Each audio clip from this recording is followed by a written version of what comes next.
Imam Mahdi adalah sosok yang selalu digambarkan sebagai pemimpin yang adil dan dapat memberantas kezaliman sebelum datang hari kiamat. Dialah orang yang paling ditakuti kaum Yahudi. Ada sejumlah hadis Nabi Muhammad yang menjelaskan tentang Imam Mahdi. Dalam video ini, saya akan membahas tentang siapa Imam Mahdi, ciri-cirinya, dan tanda-tanda kedatangannya. Jangan lewatkan video ini untuk mengetahui lebih lanjut tentang Imam Mahdi. Semoga video ini bermanfaat bagi Anda.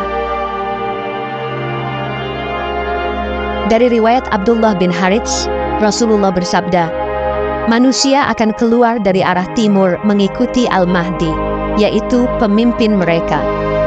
Pada masanya, hujan akan banyak turun dan bumi mengeluarkan simpanannya, menumbuhkan tanaman-tanaman, harta berlimpah, dan banyak ternak." Hadis riwayat Ibnu Majah. Nabi Muhammad bersabda, "Jika kalian telah melihat bendera hitam yang keluar dari Khurasan, datangilah dia walaupun harus dengan merangkak di atas salju, karena di sana ada Khalifah Allah, Al-Mahdi." Hadis riwayat Al-Hakim. Abu Hurairah meriwayatkan bahwa Rasulullah bersabda, "Isa bin Maryam turun pada waktu salat dan Al-Mahdi telah membariskan manusia untuk mengimami mereka." Al-Mahdi berkata, "Isa, kemarilah, jadilah imam salat kami." Isa menjawab, "Tidak, sesungguhnya sebagian kalian adalah pemimpin bagi sebagian yang lain, sebagai penghormatan dari Allah kepada umat ini." Hadis riwayat Muslim.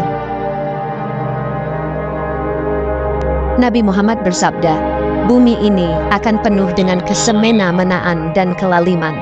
Pada saat itulah Allah mengutus seorang laki-laki dari keluargaku, namanya sama dengan namaku.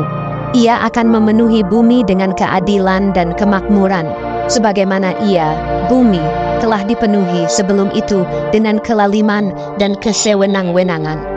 Hadis riwayat Imam Ahmad, Ibnu Hibban, Al-Hakim, Al-Bazzar, Ibnu Adi, dan Abu Nuaim. Dalam teks yang lain, kita mengetahui bahwa Imam Mahdi dilahirkan di Madinah Al-Munawwarah. Dia akan menjadi pemimpin umat Islam selama sekitar 7-8 tahun.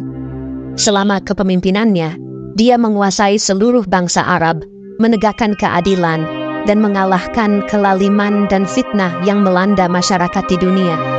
Selain itu, Allah juga akan mengeluarkan seluruh kekayaan bumi, sehingga kehidupan dunia menjadi sangat makmur, baik melalui pertanian, peternakan, hingga hasil bumi lainnya. Harta pun akan melimpah dan dibagikan merata kepada masyarakat. Dari segi fisik, Imam Mahdi adalah seorang laki-laki yang memiliki hidung mancung, kening lebar, beralis tipis memanjang yang keduanya terpisah. Mata Imam Mahdi hitam dan besar, pipinya terdapat tahi lalat hitam, gigi depan mengkilap, janggutnya tebal. Sementara wajahnya bersinar seperti bintang cemerlang. Di pundaknya terdapat tanda seperti tanda kenabian. Badan Imam Mahdi seperti orang Israel, warna kulit seperti orang Arab, kedua pahanya kurus, saat berbicara nadanya agak berat. Jika lambat berbicara, dia memukul paha kirinya dengan tangan kanannya. Umur Imam Mahdi saat kemunculannya yaitu di kisaran 30-40 tahun. Imam Mahdi memiliki sifat khusyuk kepada Allah seperti khusyuknya burung nasar dengan sayapnya. Akhlaknya pun mirip Nabi. Dia akan bertemu dengan Isa bin Maryam dan diminta menjadi imam saat sholat bersama Nabi Isa. Sobat Quran, saat kedatangan Imam Mahdi akan muncul sejumlah tanda. Tanda-tanda tersebut adalah sebagai berikut. Sungai Ufrat akan tersedot atau terbelah hingga memperlihatkan gunung emas. Kiamat tidak akan terjadi sampai Al-Furat mengering sehingga muncullah gunung emas. Manusia pun saling bunuh untuk memperebutkannya. Dari setiap 100 orang yang memperebutkannya, terbunuhlah 99 orang. Setiap orang dari mereka mengatakan, mudah-mudahan akulah orang yang selamat. Hadis riwayat Muslim. Faktanya, debit air di sungai Eufrat dari hari ke hari terjadi penurunan. Para ilmuwan menemukan selama 7 tahun dari 2003, cekungan sungai Tigris dan Eufrat di bagian Turki, Suriah, Irak, dan Iran kehilangan 117 juta kaki acre atau sekitar 144 km kubik air tawar. Di sisi lain, pada Februari kemarin, muncul gunung emas di Kongo. Inilah yang mengundang sebagian umat Islam untuk mengaitkan dua peristiwa tersebut. Nabi Shallallahu Alaihi Wasallam melarang siapa saja yang melihat kemunculan gunung emas tersebut untuk mengambilnya sedikit pun. Sebagaimana yang juga diriwayatkan dari Abu Hurairah radhiyallahu anhu, Nabi Shallallahu Alaihi Wasallam bersabda, segera saja sungai Efrat akan mengering lalu nampaklah gunung emas. Barang siapa yang menjumpainya, jangan diambil sedikit pun. Hadis riwayat Muslim nomor 2894. Tanda kemunculan Imam Mahdi berikutnya adalah akan terjadi gerhana bulan saat awal malam bulan Ramadan dan terjadi gerhana matahari pada malam pertengahannya. Dua peristiwa ini belum pernah terjadi sejak penciptaan bumi dan langit. Bagi Mahdi kami, ada dua tanda yang belum pernah terjadi semenjak kejadian langit dan bumi.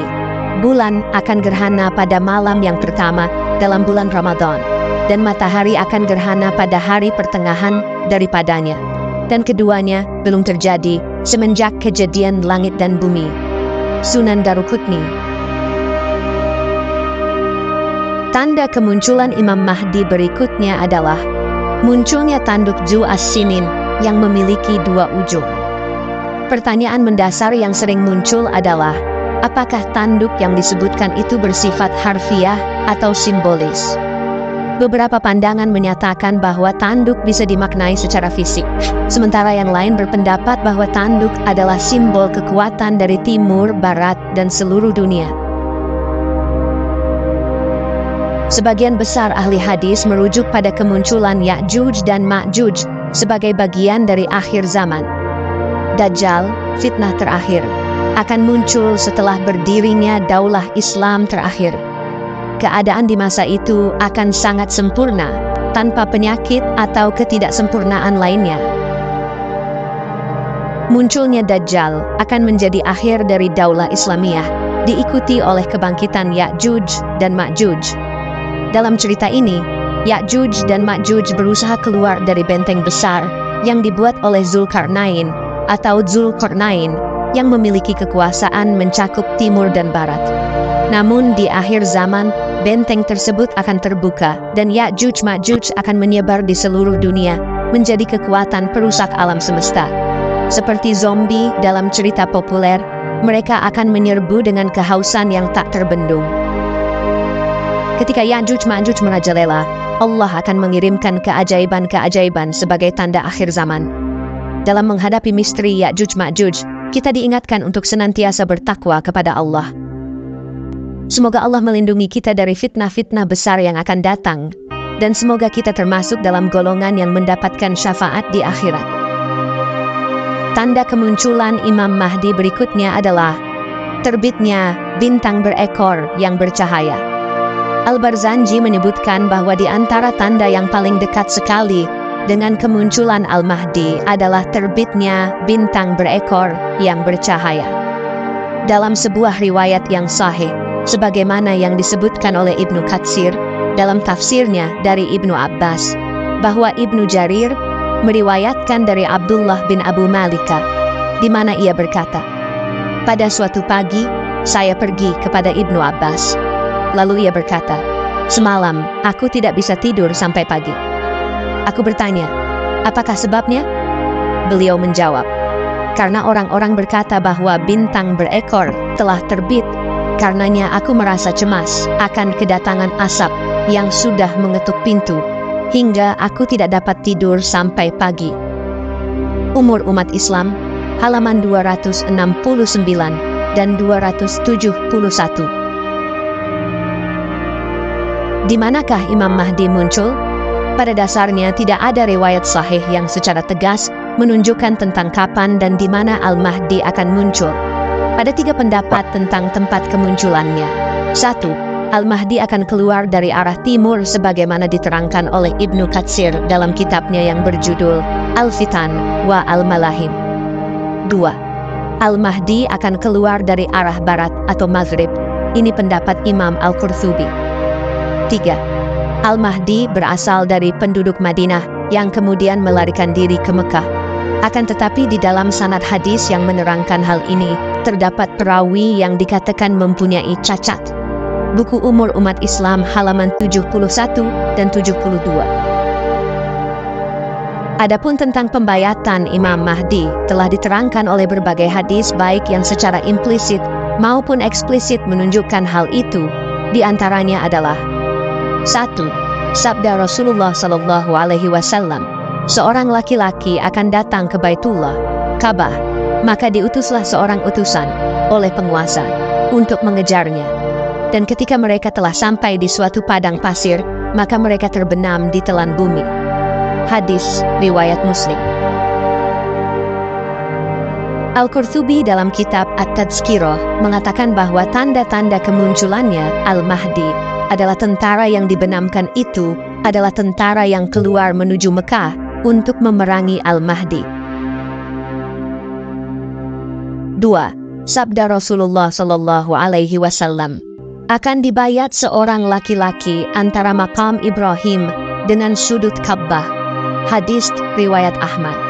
Sobat Quran, jika Anda meminta informasi tentang sudah datangnya Imam Mahdi dan telah dibayat, maka hanya Allah saja yang mengetahuinya. Kemunculan Imam Mahdi adalah pembatas antara tanda-tanda kecil dan tanda-tanda besar dari kiamat. Pada umumnya tanda-tanda kecil itu sudah terjadi, seperti diutusnya Nabi Muhammad Sallallahu Alaihi Wasallam, terbelahnya bulan, orang-orang bodoh menjadi pemimpin, menyia-nyiakan amanat, penghalalan dan pelegalisasian zina, penghalalan sutra dan minuman keras dan lainnya. Sementara tanda-tanda besar hingga hari ini belumlah terlihat wallahualam, seperti kemunculan Dajjal, turunnya Nabi Isa alaihi salam, keluarnya Yajuj dan Majuj, terbitnya matahari dari barat, keluarnya binatang bumi dan lainnya. Selanjutnya tanda kedatangan Imam Mahdi adalah ada api besar menyala dari arah timur selama 3 atau 7 malam. Banyak riwayat yang menunjukkan bahwa api tersebut akan keluar dari Yaman, yaitu dari jurang Aden.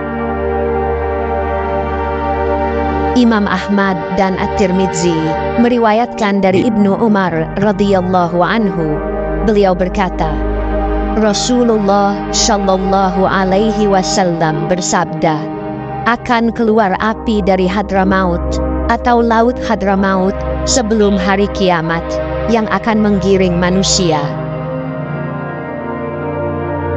Imam Al-Bukhari rahimahullah meriwayatkan dari Anas radhiyallahu anhu bahwa Abdullah bin Salam ketika masuk Islam bertanya kepada Nabi Shallallahu Alaihi Wasallam tentang beberapa masalah, di antaranya, apakah tanda pertama datangnya kiamat?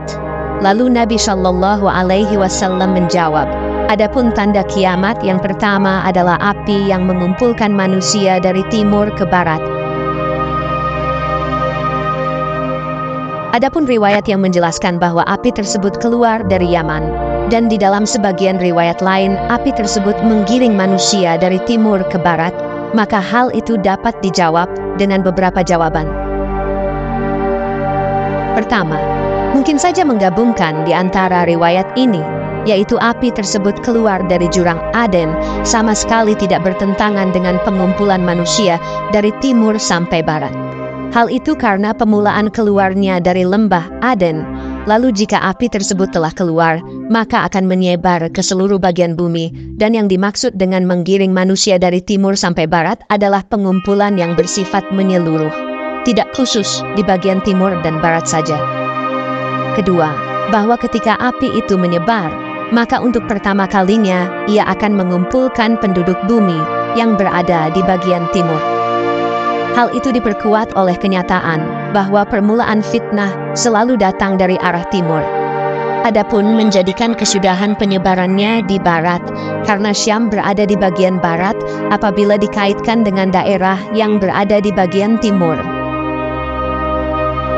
Ketiga, kemungkinan api yang diungkapkan dalam hadits Anas hanya merupakan kiasan atas fitnah yang menyebar serta menimbulkan banyak kejelekan dan menyala-nyala bagaikan nyala api. Fitnah tersebut permulaannya dari timur hingga membinasakan sebagian besar penduduknya. Manusia berkumpul dari arah timur sampai ke Syam dan Mesir, dan keduanya berada di arah barat. Sebagaimana hal itu disaksikan beberapa kali dari zaman Genghis Khan dan yang setelahnya. Selanjutnya tanda kedatangan Imam Mahdi adalah langit menjadi gelap gulita. Salah satu tanda di antara tanda besar hari kiamat adalah munculnya ad-duhan atau asap. Pencantuman ad-duhan sebagai nama surat ke-44 dalam Al-Quran mengindikasikan seriusnya ancaman itu akan datang pada umat Nabi Muhammad SAW. Tanda-tanda itu merupakan tanda besar hari kiamat. Hal itu termaktub dalam sabda Rasul SAW. Sungguh, Rabbmu telah memperingatkanmu akan 3 hal, ad-duhan asap, yang akan mengakibatkan orang mukmin demam, dan orang kafir melepuh, sehingga keluar asap dari telinganya. Kedua adalah dabbah, dan ketiga adalah dajjal. Hadis riwayat Tabrani. Penyebutan hadis secara urut itu mengindikasikan tahapan-tahapan dari 3 tanda-tanda kiamat kubra besar tersebut. Diawali dengan duhan, kemudian dabbah, selanjutnya dajjal. Ada beberapa penafsiran ulama tentang makna dari duhan. Ibnu Abbas meyakini ad-duhan berasal dari sebuah meteor dari bintang Zu Zanbin yang jatuh ke bumi. Meteor itu menimbulkan asap yang menyebabkan demam bagi orang beriman dan melepuhkan kulit orang-orang kafir. Ada pula yang mengaitkan ad-duhan dengan perang nuklir yang meracuni udara dengan gas kimia berbahaya. Hal itu diprediksikan bisa terjadi dalam perang Armageddon, perang besar di akhir zaman, dan menjadi tanda besar hari kiamat. Orang beriman dilindungi dari mara bahaya tersebut. Kalaupun mereka terkena dampaknya, hanya berupa flu dan demam saja. Adapun dampak bagi orang kafir akan melepuhkan kulitnya, sehingga dari telinganya pun mengeluarkan asap. Beberapa kalangan mendeskripsikan ad-duhan menyelimuti bumi selama 40 hari. Manusia yang merasakan ad-duhan tersebut seperti digambarkan dalam istilah nuclear winter. Makhluk hidup, tidak hanya manusia, akan merasakan kesengsaraan. Tak terkecuali orang beriman pun akan merasakan dampaknya, walau hanya sebatas demam dan flu biasa. Sobat Quran, demikianlah gambaran mengenai siapa Imam Mahdi yang pernah dijelaskan oleh Rasulullah, mulai dari ciri-ciri hingga tanda kedatangannya. Semoga video ini bermanfaat. Sampai jumpa di video berikutnya. Wassalamualaikum warahmatullahi wabarakatuh.